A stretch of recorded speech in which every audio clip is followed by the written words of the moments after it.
বড়রা আমাকে মারেছে, মাকে মারছে দুইবার। মারছে? মারছে, বড়রা মাকে দুইবার মারছে, আমাকে মারছে একবার, আমাকে লাথি মারছে।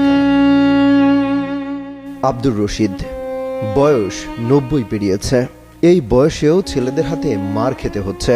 কাজ করতে পারেন না বলে বাড়িছাড়া করতে চায় প্রতিনিয়ত। এমনকি এই বয়সে নিজ হাতে রান্না করে খেতে হয়। 4 সন্তানের কেউ ফিরেও চেয়ে দেখেন না বাবা মা কেমন আছে।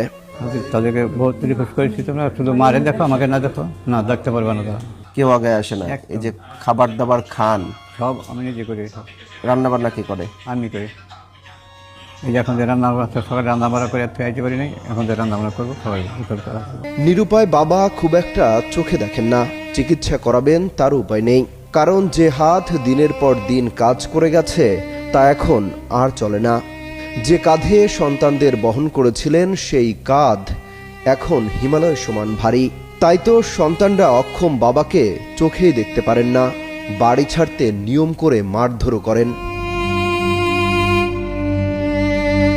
চোখের চিকিৎসার জন্য সাহায্য চেয়ে একটি দরখাস্ত নিয়ে ডিসি অফিসে হাজির হয়েছিলেন আব্দুর রশিদ।